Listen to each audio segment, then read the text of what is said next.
A'udzu billahi minasyaitonir rajim. Bismillahirrahmanirrahim. Raditu billahi rabba wa bil islami dinna wa bi Muhammadin nabiyya wa rasula. Rabbi zidni ilma warzuqni fahma. Amin ya rabbal alamin. Rabbi israh li sadri wa yassir li amri wahlul 'uqdatam min lisani yafqahu qawli.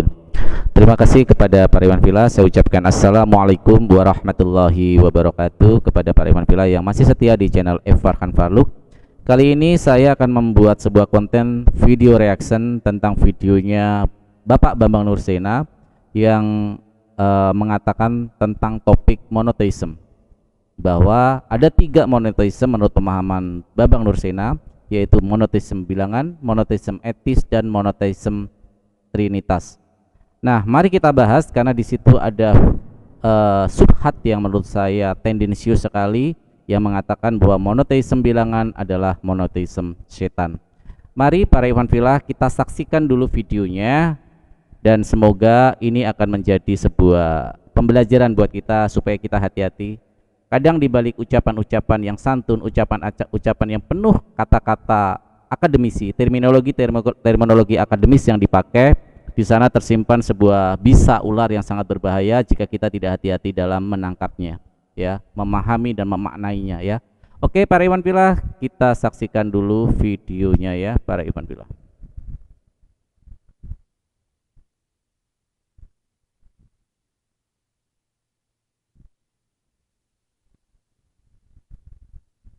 في البدء كان الكلمة والكلمة كان عند الله وكان الكلمة الله. Nah, para Iwan Villa, tadi di video pembukaan dari videonya Pak Bambang Nursena bisa kita saksikan bagaimana dia menggunakan lambang-lambang atau sebuah adigium, yaitu mengarah kepada Muslim. Saya tidak ini mengklaim bahwa ini adalah satu-satunya ajaran Islam, tetapi bagaimana ini bersifat hipokrit. Bagaimana dia menggunakan lambang-lambang, logo-logo, atau menggunakan sebuah lambang yang kita pahami sebagai lambang Muslim, ya, sebagai bagaimana dengan bahasa Arab, terus bagaimana dia dengan pengucapan Timur Tengah, ya, yang tadi di video pembukaan. Jelas ini ada tendensi, ya. Saya tidak apa-apa jika mereka konsisten dengan ini, tetapi hipokritnya dari yang dilakukan oleh orang-orang saudara kita Kristen ini adalah ketika mereka mencoba untuk misi misionaris, mereka menggunakan jargon-jargon Islam, adigium Islam, terminologi Islam dipakai, lambang-lambang Islam dipakai.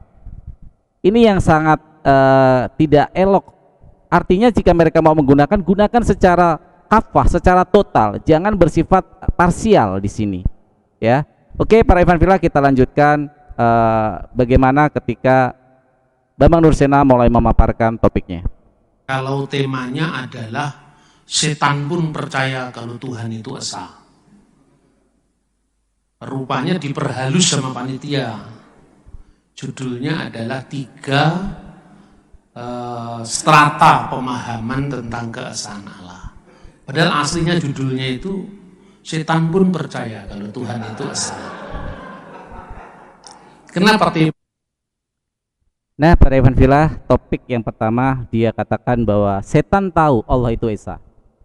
Ya, jelas di dalam agama Islam pun seperti itu. Di dalam Quran surat Al-Baqarah ayat 30, bagaimana ketika Allah mau menciptakan Adam, apa yang terjadi mukhatabnya saat itu dengan malaikat. Dan jelas setan juga tahu, iblis di situ tahu bahwa Adam diciptakan. Artinya ketika Adam diciptakan, dia tahu setan ini yang menciptakan itu Allah yang satu-satunya. Apakah kalau tahu begitu artinya Allah merendahkan diri kepada setan? Tidak. Kita tahu bahwa presiden kita adalah Jokowi. Tetapi apakah seperti itu nanti langsung kita kita standarkan bahwa Jokowi, karena kita tahu Jokowi standarnya sama dengan kita? Kan ini sesat berpikir, ya, para Iwan Villa. Mari kita lanjutkan lagi sebelum nanti saya paparkan, ya, PowerPoint saya, bahwa apa yang dikatakan oleh Bambang Nursena ini bahkan menohok dari internal dia sendiri, yaitu kekristenan. Mari kita lanjutkan para Iwan Villa.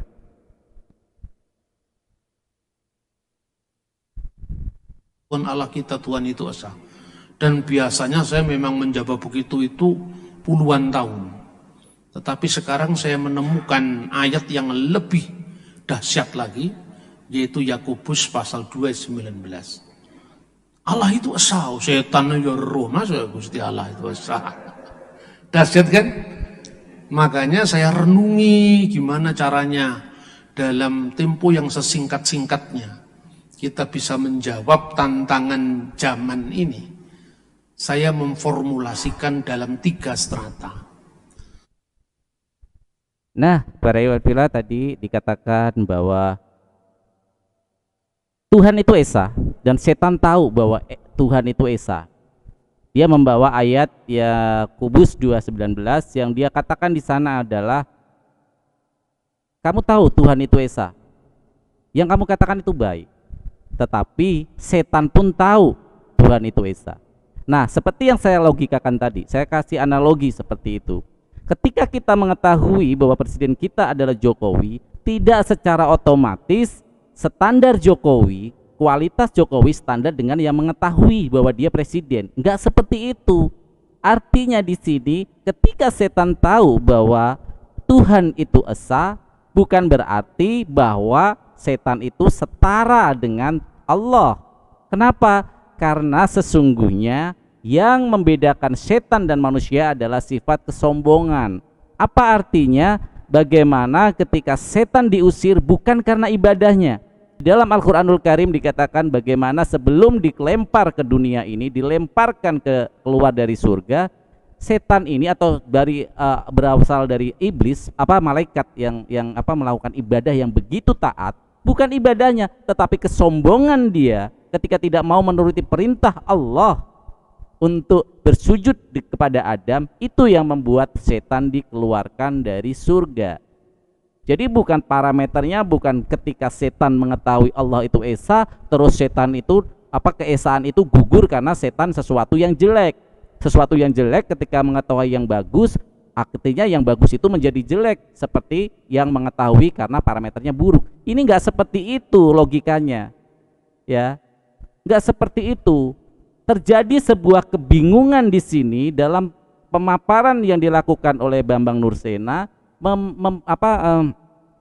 melinearkan antara setan sesuatu yang buruk dan Allah sesuatu yang maha suci. Tapi karena setan tahu keesaan Allah, Bambang Nursena mencoba untuk mengkomparasikan, membandingkan. Ini sesat berpikir, ya, sesat berpikir. Dalam ilmu filsafat ini disebut maskra.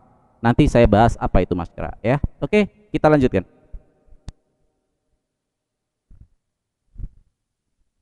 Strata yang pertama itu yang saya kenal monoteisme bilangan, numerical monotheism.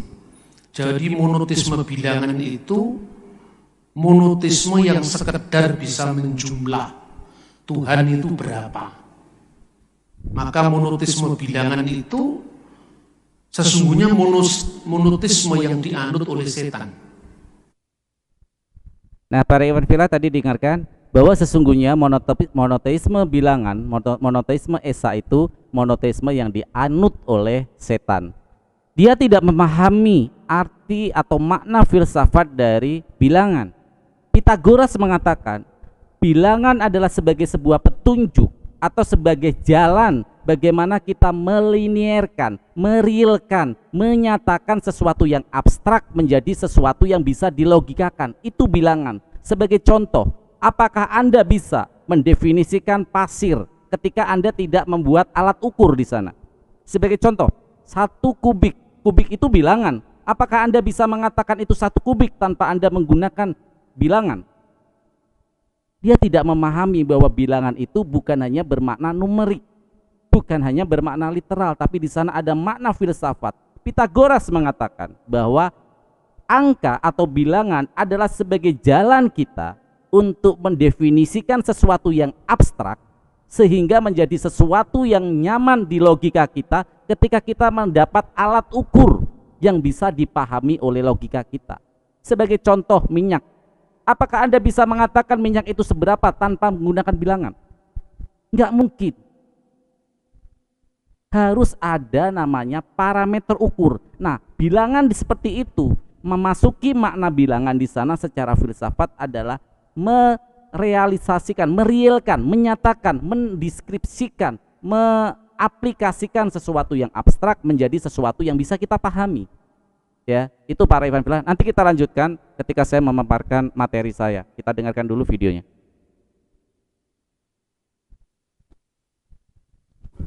Karena setan juga tahu kalau Allah itu esa. Tetapi konteksnya Rasul Yakobus ketika berbicara, kamu percaya Allah itu esa, itu baik. Jadi itu tidak salah, itu baik. Tapi kalau hanya itu, setan juga tahu dan gemetar karena itu.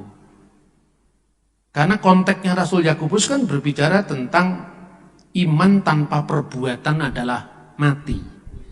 Jadi jangan hanya mengatakan iman bil ikrar, iman yang hanya diungkapkan secara verbal. Tuhan itu satu, Tuhan itu satu. Tapi tanpa berbuah kebenaran. Karena para Ikhwan Fillah tadi di video tadi dikatakan bahwa iman tanpa perbuatan adalah kosong, iman tanpa perbuatan adalah mati. Betul, saya setuju.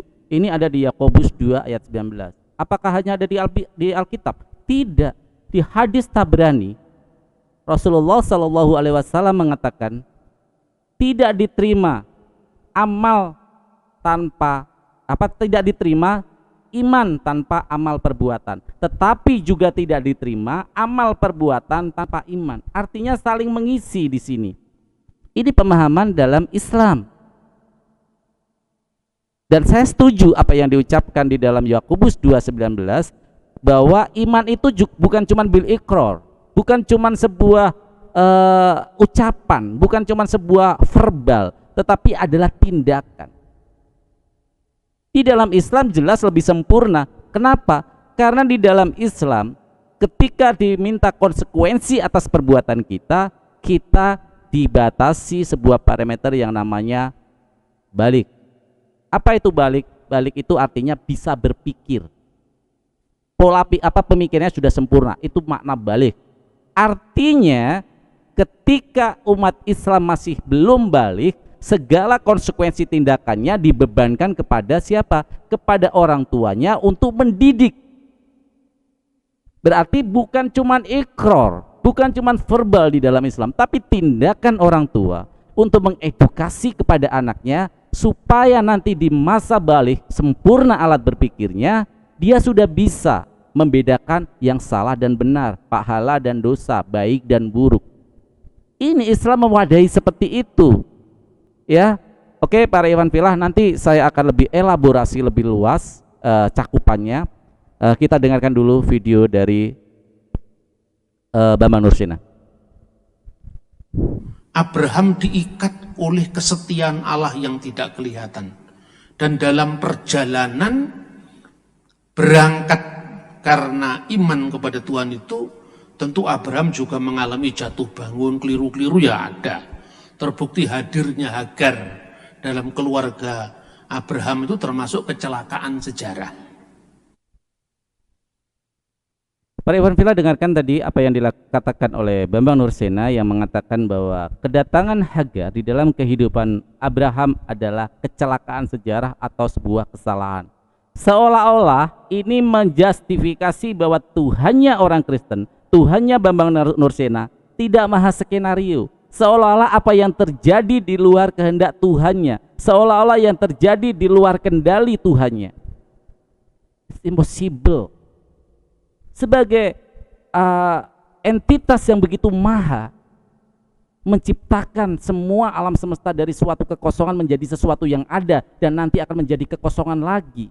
Tentu skenario itu sudah dibentuk. Bagaimana dia mengatakan bahwa akulah alfa dan omega? Berarti dia pemikirannya menyalahi apa yang dikatakan Bible. Kecelakaan sejarah ditautkan kepada Hagar karena kesalahan Abraham.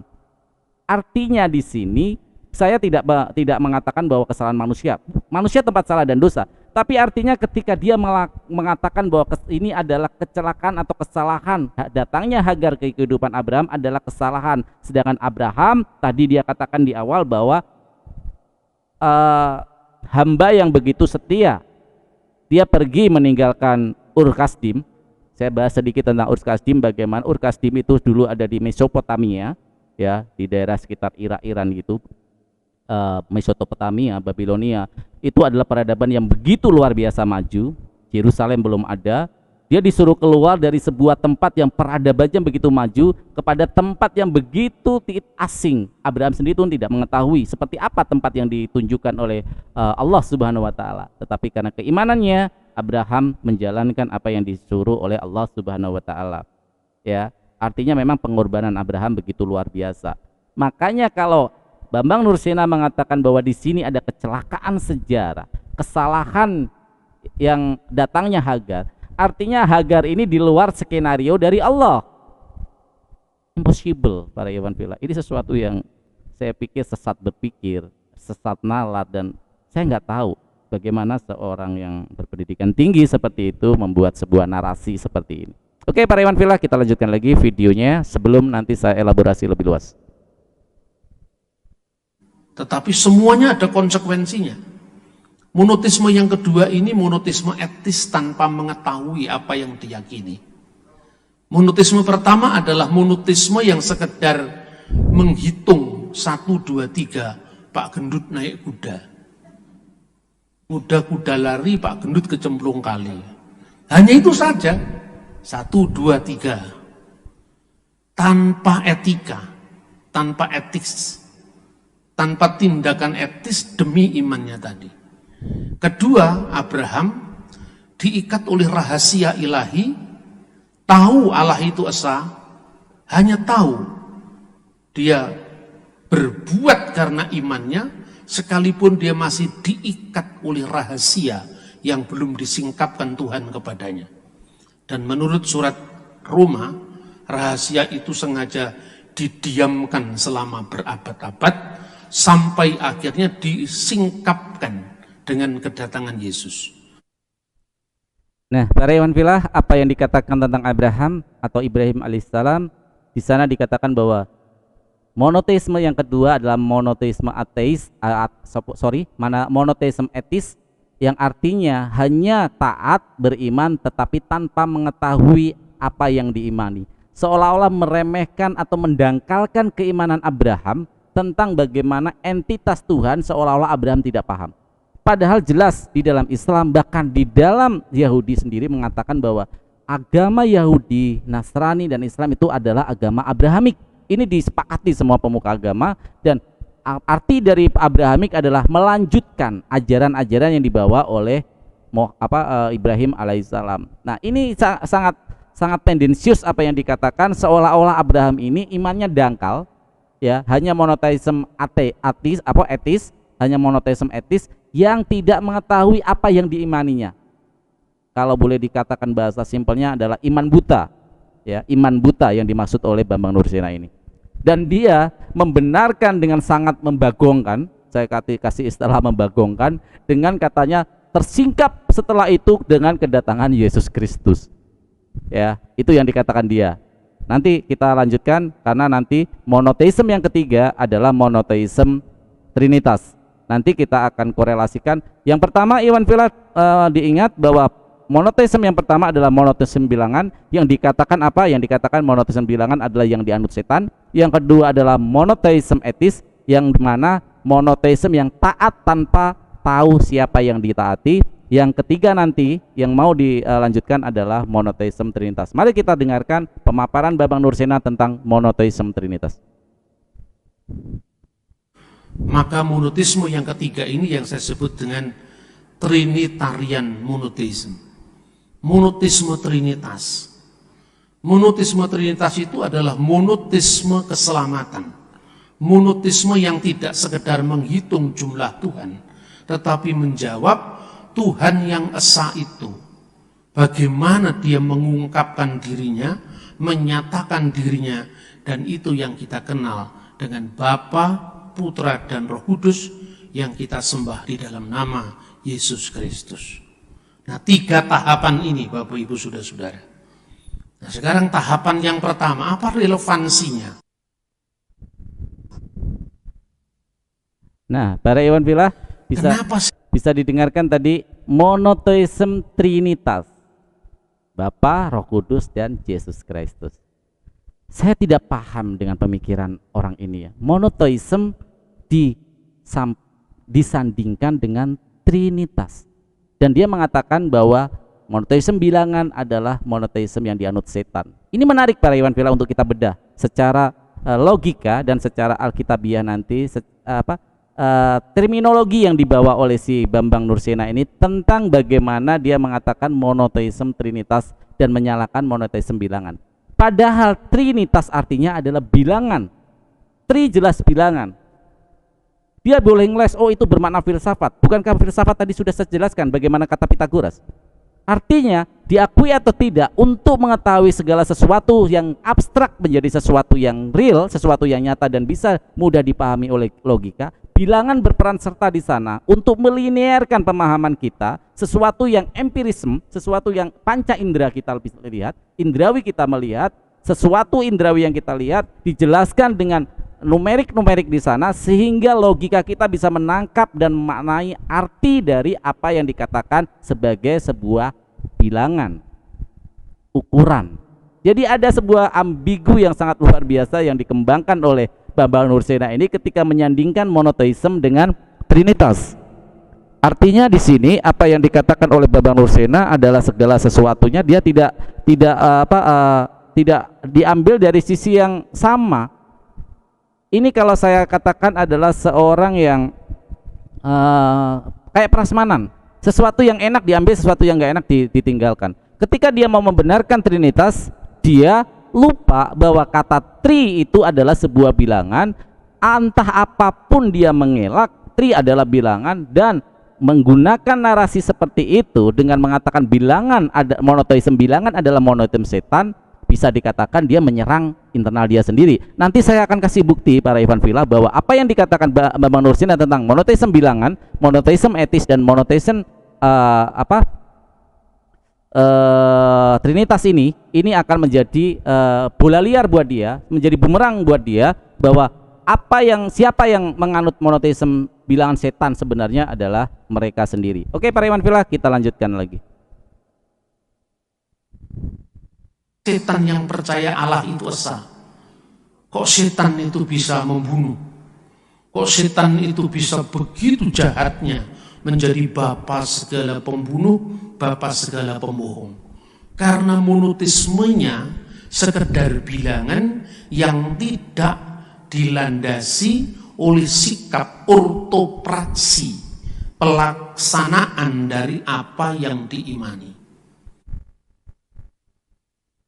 Nah, para Iwan Filah tadi dia mengatakan bahwa monoteisme bilangan adalah monoteisme yang bapak pendosa, bapak pembunuh, karena terkaitan dengan monoteisme setan sehingga segala sesuatunya dilakukan oleh monoteisme bilangan ini. Nanti kita buktikan siapa umat-umat yang haus darah, siapa umat-umat yang begitu luar biasa menyingkirkan ajaran-ajaran dari yang membawa ajaran itu dan mengikuti ajaran yang bahkan tidak dikenal oleh pembawa ajaran yang mula-mula. Ya, oke, kita lanjutkan para Iwan Filah. Kenapa monoteisme setan? Jadi ternyata ada monoteisme setan. Itu bisa jatuh ke dalam dosa. Dan manusia-manusia atau makhluk hidup yang mengikuti monoteisme yang sekedar menghitung 1, 2, 3 itu rawan jatuh ke dalam dosa. Buktinya apa? ISIS. Saya tidak memandang ISIS sebagai keseluruhan Islam, tidak. Jangan salah paham. ISIS itu benderanya hitam. Tulisannya La ilaha illallah. Nah, para Iwan Filah, mulut manis berbisa, dia mengatakan saya tidak mengatakan bahwa ini semua Islam, tetapi dia mengatakan bahwa monoteisme bilangan lebih rentan jatuh ke dalam dosa dan kekejaman. Contoh ISIS, benderanya hitam, la ilaha illallah. Ditujukan kemana lagi kalau bukan muslim? Jadi hal ini saya herannya, kenapa ini tidak ada yang mengkanter gitu. Ini berbahaya. Konten ini sangat berbahaya. Mulut dia bilang bahwa itu tidak ditujukan kepada muslim, tetapi jelas penggunaan dengan cara-cara seperti itu dengan menyebut bendera hitam, itu adalah bendera tauhid jelas. Ya, bendera tauhid jelas itu. La ilaha illallah dia menggunakan dan menyebut lagi. Siapa yang la ilaha illallah selain Islam? Nanti akan saya bantah semua para Ikhwan Fillah. Dia menyebut ISIS. Siapa sebenarnya pencipta ISIS? Dan lebih kejam mana dari kekristenan teroris yang bahkan sudah dikatakan melakukan sebuah genosida oleh Uni Afrika yang mengatakan bahwa anti balaka, seorang organisasi teroris yang mengatasnamakan agama, menggenosida di Afrika sana, bahkan melakukan pembunuhan-pembunuhan yang begitu kejam. Dan akan saya buktikan ISIS dari perkataan-perkataan orang yang kompeten sendiri yang mengatakan bahwa ISIS adalah ciptaan dari Amerika. Ya, tunggu Pak Bambang Nursena ya, sabar. Oke para Ikhwan Fillah, kita lanjutkan videonya. Tidak ada ilah selain Allah. Bagaimana dia bisa membunuh begitu kejam? Karena ya setan. Jadi setan itu bisa. Nah para Ikhwan Fillah, ini penting sekali. Kalau kita nggak memahami, hati-hati. Ini seperti kalimat biasa. Ketika dia setelah mengucapkan kata la ilaha illallah, terus dia ditunjukkan begitu dia membunuh dan menggunakan narasi monoteisme bilangan. Artinya monoteisme bilangan ini ditujukan kepada siapa? Ditujukan kepada Islam. Dan dikatakan bahwa Islam rawan jatuh dosa dengan dosa-dosa seperti membunuh. Dan ini adalah dari bapak kebohongan dan bapak pendusta, bapak dengan penuh kejahatan. Saya nggak bisa berkata apa-apa lagi Pak Iwan. Ini sangat luar biasa menurut saya. Narasi-narasinya sangat agitatif sekali. Ini ofensif ini. Kalau menurut saya bagi orang-orang yang memahami ya terminologi linguistik, frasa-frasa ya, ini lebih berbahaya dari cuman sekedar sopiatul. Lebih berbahaya. Oke, Pak Iwan Fillah, kita lanjutkan. Menumpangi orang yang kelihatannya saleh. Jalan yang dikira lurus tapi ternyata dia menuju kepada kebinasaan. Nah, apa yang dibilang? Menumpang pada pura-pura menjadi orang saleh. Istilah saleh ada di mana? Di Islam. Apalagi kata kalimat yang dipakai? Jalan yang dikira lurus. Dia tahu saya menggunakan istilah ini adalah ihdinas syiratal mustaqim. Ternyata jalan itu adalah jalan kesesatan. Luar biasa orang ini. Ini luar biasa loh. Coba dipahami pelan-pelan para Ikhwan Fillah. Ini menurut saya sangat ofensif sekali ini. Oke para Ikhwan Fillah, kita lanjutkan. Jujur saya nggak sabar berhadapan dengan orang ini. Dan saya pernah di website ya, di website dia saya tulis berulang-ulang seperti spam. Saya katakan, Bapak Bambang Nursena yang terhormat, silahkan Anda ya, kalau memang Anda merasa argumentasi Anda, data-data Anda benar menurut Anda, saya bersedia untuk diskusi dengan Anda. Bahkan saya datang silaturahim ke tempat Bapak pun saya akan bersedia. Ya, oke para Ikhwan Fillah, kita lanjutkan. Kenapa setan kok bisa menggoda manusia yang sedang mencari Tuhan yang esa? Karena setan tahu naturnya manusia itu ingin seperti Allah. Maka dosa masuk ke dunia pertama kali bukan karena dosa pembunuhan, bukan karena dosa perzinahan, tetapi dosa karena manusia ingin seperti Allah. Nah, statement yang terakhir ini yang dia katakan bahwa sesungguhnya manusia itu selalu ingin seperti Allah. Ini sebenarnya memukul batok kepala dia sendiri. Siapa? Karena satu-satunya yang menuhankan manusia adalah Kristen. Artinya kekristenan yang ingin mengejawantahkan, kekristenan yang ingin mengaplikasikan bahwa Tuhannya itu berbentuk manusia, ya, bumerang ini menyerang dia sendiri. Oke para Ikhwan Fillah, videonya sudah selesai. Mari kita lanjutkan kepada pemaparan materi saya tentang, saya beri judul menjawab Bambang Nursena tentang monoteisme bilangan, monoteisme etis, dan monoteisme trinitas. Saya buat materi ini karena terlihat jelas indikasi dan statement-statement yang dibuat oleh Baba Nursena di dalam video YouTube-nya bersifat tendensius, menstigmatisasi dan cenderung ofensif terhadap pemahaman muslim tentang monoteisme, ahad atau ketauhidan. Dan di materi ini saya juga akan membuktikan bahwa sebuah ambiguitas tentang menyatakan trinitas dengan monoteisme bersifat klaim dan penuh kengawuran baik dari sisi dalil kitabiah maupun sisi logika. Selamat menyaksikan jika disusun oleh F. Farkan Farluk. Saya besarkan dulu para Iwan wilayah. Mari kita logika dia kita iniin. Oke, yang pertama tadi Iwan Fil masih ingat ya tentang saya kasih stick pertama atau tahapan pertama tentang bagaimana di video pembukaan dia, ya di pembukaan video dia menggunakan jargon, lambang, narasi-narasi, frasa-frasa Islam, ya. Itu dalam bahasa filsafat yang saya sebut tadi bernama seperti gejala sebuah simulakra. Apa itu simulakra? Simulakra adalah pemaksaan argumentasi untuk merebut simpati dan dianggap sebagai sebuah kebenaran, ditandai dengan pengambil alihan pandangan kebenaran oleh konstruktif yang dianggap kebenaran namun sebenarnya bersifat fiktif, retoris dan palsu atau realitas semu. Memakai atribut dan bahasa yang semua orang mengetahui adalah identitas muslim. Jelas di video pembukaan tadi, semua yang dipakai dalam pembukaan video tadi adalah Muslim identity. Dan saya menduga ada sebuah framing yang ingin dibangun bahwa kalian juga berhak untuk memakai atribut itu. Enggak apa-apa, saya pribadi tidak masalah dengan hal itu. Namun yang terjadi di lapangan terjadi sebuah hipokrit atau kemunafikan yang banyak Kristen yang meledek, menghina, menyindir hal-hal yang berbau Timur Tengah. Contoh dengan istilah kadrun, onta, ninja bagi yang bercadar. Ini yang saya sebut sebagai simulakra, atau kalau memakai makna umum adalah serigala berbulu domba. Ya, tadi ayat yang dibacakan oleh si Bapak Baba Nursena yang terhormat tadi adalah Yakobus 2 nomor 19. Tapi dia lupa ayat-ayat sebelumnya. Jadi jangan hipokrit. Ketika kami Islam memanai kitab Anda ayat, jangan main potong-potong ayat dong. Sama dong parameternya. Anda juga jangan main potong-potong ayat ketika mengklaim kebenaran dari ayat Anda sendiri, kitab Anda sendiri, ya. Yakobus 2 ayat 17. Demikian juga hanya dengan iman. Jika iman itu tidak disertai perbuatan, maka iman itu pada hakikatnya adalah mati.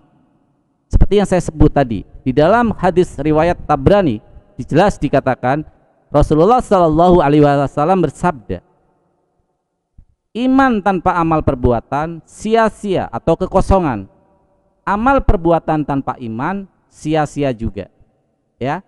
Yakobus 2 nomor 18. Tetapi mungkin ada yang berkata, padamu ada iman dan padaku ada perbuatan. Aku akan menjawab dia, tunjukkanlah kepadaku imanmu itu tanpa perbuatan, dan aku akan menunjukkan kepadamu imanku dan dari perbuatan-perbuatanku. Ayat ini bersifat metafor dan bisa dipatahkan dengan logika dan pemikiran-pemikiran yang bersifat data-data komprehensif. Sebagai contoh saya kasih analogi. Ketika dia tidak iman, tidak percaya kepada Jokowi adalah presiden, dia melakukan sebagai tindakan warga negara yang baik, tetapi dia tidak mengakui dan tidak percaya Jokowi adalah presiden, dan dia itu adalah nyatakan dianya berbuat baik, apakah bisa dianggap sebagai warga negara yang baik? Tidak bisa seperti itu. Artinya di sini keimanan sangat penting, perbuatan juga sangat penting, tidak bisa dipisahkan.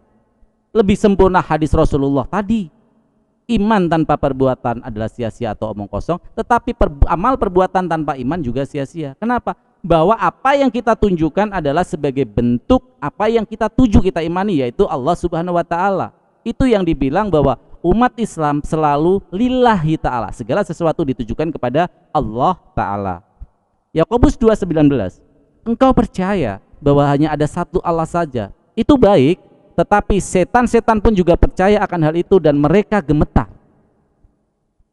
Yohanes 2 nomor 20, hai manusia yang bebal, maukah engkau mengakui sekarang bahwa iman tanpa perbuatan adalah iman yang kosong? Kita buktikan para Ivan Villa, siapa yang melakukan iman dan perbuatan secara selaras, siapa yang hanya mengaku iman-iman tetapi tanpa perbuatan. Ivan Villa lihat layar, Syarat minimal sebagai seorang muslim adalah rukun Islam. Yang pertama, 2 kalimat syahadat. Kenapa 2 kalimat syahadat? Karena 2 kalimat syahadat itulah inti dari sebuah keimanan. Syarat kita nanti akan berbuat segala sesuatu ditujukan kepada 2 kalimat syahadat ini. Satu-satunya rukun yang ada di dalam rukun Islam dan rukun iman adalah membaca 2 kalimat syahadat. Di rukun iman ada, di rukun Islam ada, dan posisinya sama-sama nomor 1. Artinya begitu penting dasar ini, keimanan ini adalah nanti dilakukan 2, 3, 4, 5 adalah perbuatan-perbuatan untuk mendukung apa yang diimaninya itu. Ini selaras dengan hadis Rasulullah SAW yang diriwayatkan oleh Tabrani tadi, bahwa umat Islam adalah beriman, berfikir, afala taqiflun, afala tadabbarun, afala taqilun. Itu umat Islam, berfikir dan berbuat. Rukun Islam nomor 2 adalah sholat. Umat Islam menjalankan enggak? Artinya di sini ada peraturan, ada iman yang kita ikrorkan, kita ucapkan. Rukun Islam ada 5, 2 kalimat syahadat. Yang kedua, sholat. Kita ucapkan ketika kita mengaku sebagai muslim. Tetapi apa kita lakukan? Kita lakukan karena itu adalah bagian dari kewajiban kita. Bahkan di dalam hadis Rasulullah dikatakan as-sholatu imaduddin. Sholat itu adalah tiang agama. Sesungguhnya sholat itu mencegah perbuatan yang mungkar, keji dan mungkar. Nomor 2 sholat. Nomor 3 puasa. Apakah umat Islam melakukan? Melakukan. Telah diwajibkan oleh seorang-orang sebelum kamu untuk berpuasa. Kita mengikuti. Bukan hanya iman. Oh iya, yakin nabi-nabi dulu melakukan puasa. Kita juga melakukan. Kenapa? Kita yakin itu adalah iman, kita melakukan adalah perbuatan. Berarti umat Islam di samping iman mempercayainya, umat Islam juga melakukan. Yang keempat adalah zakat. Umat Islam melakukan minimal sekali aja zakat, yaitu zakat apa? Zakat ketika Idul Fitri. Itu adalah kewajiban yang sangat luar biasa. Wajib hukumnya. Ya. Dan yang kelima adalah naik haji bila mampu. Kenapa bila mampu? Karena banyak hadis-hadis ya yang meriwayatkan jika Anda menolong orang ketika Anda melakukan sebuah perbuatan itu dikarenakan Allah, bisa dikatakan pahalanya seperti ibadah haji. Banyak perbuatan-perbuatan yang dilinierkan di dalam hadis Rasulullah dilinierkan dengan ibadah haji. Ini para iwan fillah. Artinya haji adalah sebuah ritual. Konteks dari pahalanya itu bisa dikomparasikan kepada perbuatan-perbuatan baik yang lainnya. Ya, yang di bawah ini adalah hadis tadi yang saya ceritakan, hadis riwayat Tabrani. Allah tidak akan menerima iman tanpa amal perbuatan dan tidak pula menerima amal perbuatan tanpa iman. Artinya dua-duanya harus balance, harus seimbang, ya. Oke, kita lanjutkan. Kita kuliti sekarang apa itu filsafat bilangan sih, gitu. Ya. Ini pemikiran saya dan tadi saya agak membuka filsafat dari Pitagoras, ya. Saya kembangkan, saya elaborasi. Filsafat bilangan adalah sebagai tolak ukur yang bersifat merealisasikan sesuatu yang bersifat abstrak, sehingga ditemukan makna yang terukur dan bisa dipahami oleh logika manusia.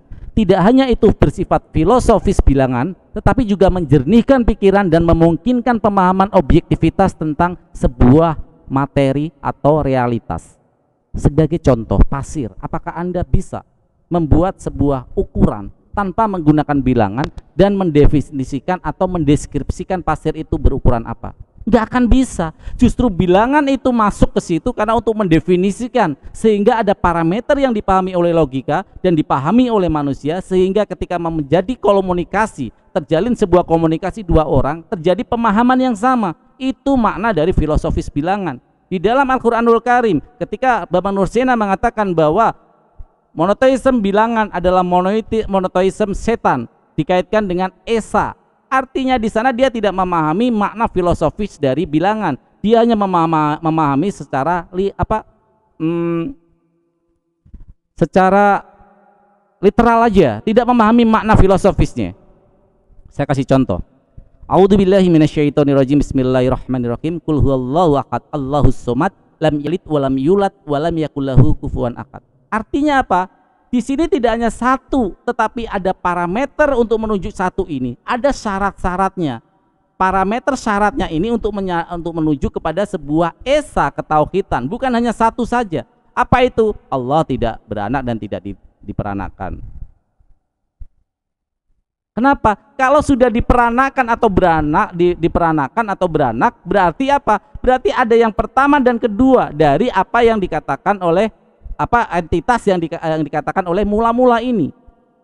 Dia tidak menciptakan artinya, tetapi dia memberanakkan.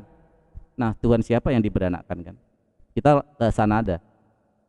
Jadi, jika Bambang Nursena menyatakan bahwa monoteisme bilangan disebut monoteisme setan, hal ini malah akan menghantam ke internal dia sendiri atau ke Kristenan. Bukankah Tritunggal itu jelas bermakna bilangan? Saya tantang ya, saya challenge semua para debater Kristen yang mengatakan bahwa Tritunggal makna baik literal maupun filosofis bukan bermakna bilangan. Saya ketika membuat sebuah konten selalu saya kasih disclaimer. Saya berani mempertanggungjawabkan bagi para debater Kristen yang mau untuk membahas konten ini tentang makna apakah Tritunggal itu bermakna filosofis bilangan atau bermakna bilangan secara literal. Saya tantang atau saya challenge Anda. Itu pun kalau ada yang cerdas debater Kristen ya. Nah, bukankah Tritunggal itu jelas bermakna bilangan? Bagaimana dia mau mendefinisikan Tritunggal dengan meninggalkan pemakaian bilangan? Tri jelas bilangan. Dia mau ngeles kayak apapun, dia mau ngeles mengatakan bahwa oh itu bermakna filosofis. Coba jelaskan makna filosofis tanpa menggunakan parameter bilangan. Bisa nggak dia menggunakan seperti itu? Artinya seperti yang saya bilang, filosofis bilangan itu adalah bilangan itu dibutuhkan, diperlukan untuk membuat sebuah hal yang bersifat abstrak menjadi bisa diterima oleh logika dan bisa menjadi realis, ya, bisa direalisasikan, bisa dibentukkan. Kalau kata Pitagoras, dia menggunakan sebuah rumus yang bernama segitiga. Jarak sebelum mencapai titik diukur dari sebuah jarak dari kedua sama kaki ini, berapa jaraknya nanti ketemu, dan itu yang disebut sebagai rumus Pitagoras atau rumus bilangan. Di situ ada makna filsafat, artinya dari titik-titik tiga ini ya akan terjadi sebuah hubungan yang sama untuk mencapai apa? Mencapai titik ini, pemahamannya bahwa garis antara titik satu ke titik yang lain, yang satunya segitiga ini menjadi sama. Ini yang disebut sebagai filosofis bilangan. Ya. Jadi kalau boleh kita sebut bahwa yang pantas disematkan sebagai monoteisme bilangan adalah monoteisme iblis, yaitu kekristenan, bukan Islam. Karena Islam tidak pernah mengatakan satu, tapi ahad, tauhid. Makna tauhid sendiri bermakna filosofis, bukan seperti Tritunggal, tiga di dalam satu. Makna seperti ini jelas, apa artinya? Jelas menggunakan terminologi frase bilangan. Dan seperti yang dikatakan oleh si Bambang Nursena, artinya di sini ketika dia menggunakan narasi itu bahwa monoteisme bilangan adalah monoteisme setan, adalah menghantam kekristenan itu sendiri. Oke, kita lanjutkan para Ivan Villa. Tadi ingat ayat yang dibawa oleh Bambang Nursena, Yakobus 2:17 saya bawakan dulu. Demikian juga halnya dengan iman, jika iman itu tidak disertai perbuatan, maka iman itu pada hakikatnya adalah mati. Artinya imannya tidak berguna, mati. Yakobus 2:19, engkau percaya bahwa hanya ada satu Allah saja, itu baik, tetapi setan-setan pun juga percaya akan hal itu dan mereka gemetar. Nah, para Iwan Pilah, sekarang kita buktikan siapa yang beriman tanpa perbuatan. Pertama, Yesus khitan. Jelas. Di dalam Lukas 2 nomor 21. Dan ketika genap 8 hari dan ia harus disunatkan, ia diberi nama Yesus, yaitu nama yang disebut oleh malaikat sebelum ia dikandung ibunya. Semua umat Kristen meyakini kebenaran ini bahwa Yesus disunat. Tetapi pertanyaan saya kepada Anda yang terhormat Bapak Bambang Nursena, siapa di sini yang mewajibkan tentang sunat? Apakah agama Anda, apakah Islam? Menjadi syarat sahnya menjadi seorang muslim. Syarat sahnya menjadi Kristen, apakah ada harus khitan? Artinya ini yang menghantam Anda sendiri, bahwa kekristenan adalah sebuah monoteisme bilangan. Mereka hanya beriman tapi tanpa berbuat. Very clear menurut saya. Silakan bantah. Saya tantang lagi untuk para debater Kristen, bantah data dan materi saya. Ya, terutama saya tag ini, saya wabil khusus buat Bapak Bambang Nursena. Mari kita lanjutkan. Apalagi Yesus sholat di Matius 26 ayat 39, maka ia maju sedikit lalu sujud dan berdoa, katanya, ya Bapakku, jikalau sekiranya mungkin, biarlah cawan ini lalu daripadaku, tetapi janganlah seperti yang kuhendaki, melainkan seperti yang engkau kehendaki. Sujud. Siapa yang melakukan sujud? Apakah Kristen sholatnya seperti yang diajarkan Yesus? Padahal kalian mengimani kitab ini. Artinya iman Anda tanpa perbuatan. Lagi-lagi memakai parameter dari Bambang Nursena bahwa monoteisme bilangan adalah monoteisme setan. Silakan ambil Pak Bambang Nursena. Saya kembalikan kepada Anda narasi Anda bahwa monoteisme bilangan, monoteisme setan adalah Anda sendiri. Silakan ambil. Saya nggak butuh itu, ya. Yang ketiga adalah Yesus berdoa kepada Bapa. Di dalam Lukas 23 ayat 34. Bapa, ampunilah mereka sebab mereka tidak tahu apa yang mereka perbuat. Di dalam Lukas 23:34. Juga di dalam Matius 27 ayat 46. Allahku, Allahku, mengapa engkau meninggalkan aku? Di dalam Lukas 23 ayat 46. Ya Bapa, ke dalam tanganmu kuserahkan rohku. Siapa Yesus berdoa?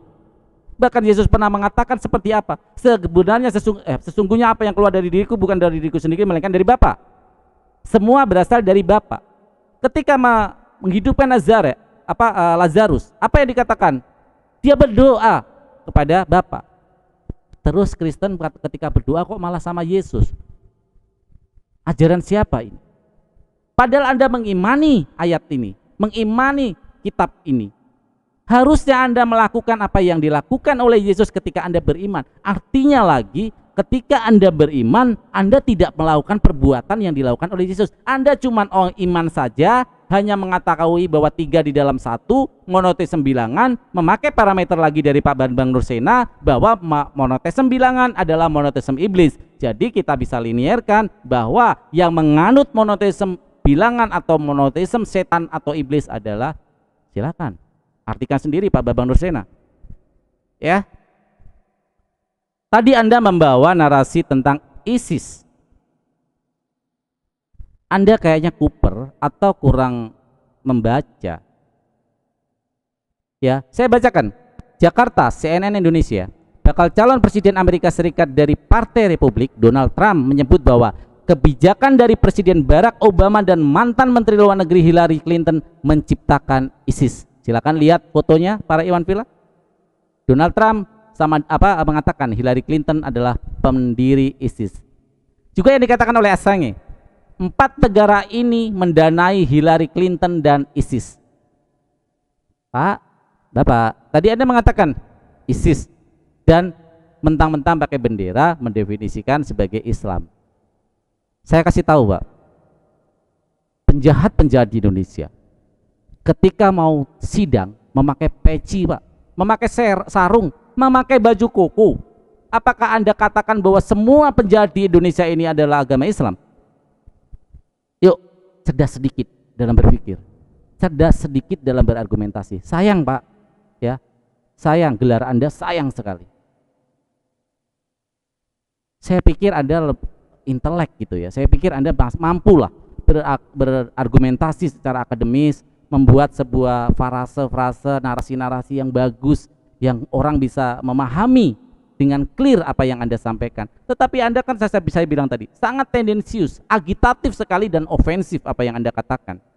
Anda mengatakan tadi apa? ISIS itu adalah orang yang sok saleh, pura-pura saleh tapi melakukan pembunuhan. Bapak dari monoteisme seperti ini, monoteisme pendusta, pendosa dan pendusta. Ini kan Anda tujukan ke siapa? Ya, kepada yang terhormat Bapak Bambang Nursena, tolong difikirkan. Ya, oke, kita lanjut para Iwan Villa. Bisa disimak di layar. Donald Trump mengatakan Obama dan Clinton pencipta ISIS. Tadi Kompas, sekarang CNN Indonesia yang mengatakan. Jadi kalau Anda mendefinisikan ISIS dan mengatakan la ilaha illallah pakai bendera hitam dan menjustifikasikan, menstigmatisasikan kepada Muslim, Anda salah kaprah. Kenapa salah kaprah? Saya kasih contoh buat Anda dan Kristen-Kristen yang menonton video ini. Silakan lihat. Para Iwan Villa lihat ya. Anti balaka. Anti balaka adalah kata yang digunakan untuk menyebut milisi Kristen dan animis yang dibentuk di Republik Afrika Tengah setelah Michel Jovida terpilih sebagai presiden. Ini sebenarnya bahasa Inggris ya, para Iwan Villa, saya translatekan. Yang kedua, di sampingnya, Muslim dibersihkan dari Afrika Tengah, dunia internasional diam saja. Jadi ada pilihan di sana, para Iwan Villa ya. Jadi ada pilihan bagi Muslim di Afrika Tengah itu, kamu mau masuk Islam, apa mau masuk Kristen atau dibunuh. Saya buktikan dari tempo.co, milisi di Afrika Tengah anti balaka dituding lakukan genosida. Pak, Bapak yang terhormat Bambang Nursena, Anda akui ini Pak? Jadi siapa penganut monoteisme bilangan sebenarnya Pak? Oke, yang kedua, pilihan untuk Muslim Afrika Tengah, mati atau masuk Kristen. Pernah Pak Anda diperlakukan seperti itu di negara mayoritas Islam di Indonesia tercinta kita ini Pak? Ya. Oke, kita lanjutkan. Saya baca. Uni Afrika tetapkan milisi Kristen anti balaka sebagai teroris. Uni Afrika hari Selasa ya menetapkan milisi Kristen yang menargetkan umat Muslim di Republik Afrika Tengah sebagai, saya mohon maaf ya nggak bisa nyebut itu karena nanti akan kena dari YouTube, itu sangat sensitif dengan kata-kata itu. Jadi silakan para Iwan Villa baca sendiri ya. Oke, itu saja para Iwan Villa ya, saya patahkan argumentasi narasi dari Bapak yang terhormat Bapak Bambang Nursena. Anda lupa bahwa tontonan video Anda ditonton orang banyak. Dan tidak semua bisa Anda bodohi. Kalimat-kalimat Anda bahaya sekali Pak, bahaya sekali. Pilihan narasi-narasi Anda, pilihan frasa-frasa Anda menggunakan itu, penggabungan dari dua kalimat yang sangat tendensius. Saya pikir Bapak harus lebih bijak ketika Bapak membuat sebuah konten. Karena Bapak udah sebagai tokoh terkenal di agama Kristen, harusnya Bapak bisa lebih adem dalam menyampaikan. Ya, dan ini saya disclaimer Pak, saya bertanggung jawab penuh atas konten ini. Jika Bapak merasa bahwa yang saya sampaikan salah, silakan undang saya, silakan saya akan datang ke tempat Bapak, kita berdiskusi face to face, saya mau, Zoom saya mau, online saya mau, dan saya persilakan Bapak ketika saya berani untuk mereaction video dari seseorang atau dari channel, saya dengan itu membuat disclaimer, saya bersedia untuk diajak diskusi tentang topik tersebut ya. Oke, para Iwan Villa, terima kasih masih setia di Everkan Farluk. Itu adalah pemaparan saya mereaction ya, video reaction terhadap videonya Bapak Bambang Nursena. Semoga apa yang saya sampaikan ada sedikit manfaatnya buat kita semua. Jika ada kata-kata yang salah, kata-kata yang tidak nyaman, kata-kata yang membuat tidak enak, saya mohon maaf, itu adalah kelemahan saya, kedhaifan saya, kefakiran ilmu saya. Jika ada yang bermanfaat dari apa yang saya sampaikan, itu semua adalah karunia dari Allah Subhanahu wa taala. Allah Azza wa Jalla Sang Maha Pencipta. Saya akhiri dulu para Iwan Villa. A'udzubillahi minasyaitonirrajim. Bismillahirrahmanirrahim. Wal asri innal insana lafi khusrin illa alladziina amanu wa amilus solihati wa tawassau bihaqqi wa tawassau bisabr. Raditu billahi rabba wa bil islami dinna wa bi Muhammadin nabiyya wa rasula. Rabbi zidni ilma warzuqni fahma, amin ya rabbal alamin. Wa bil taufiq wal hidayah. Wassalamualaikum warahmatullahi wabarakatuh.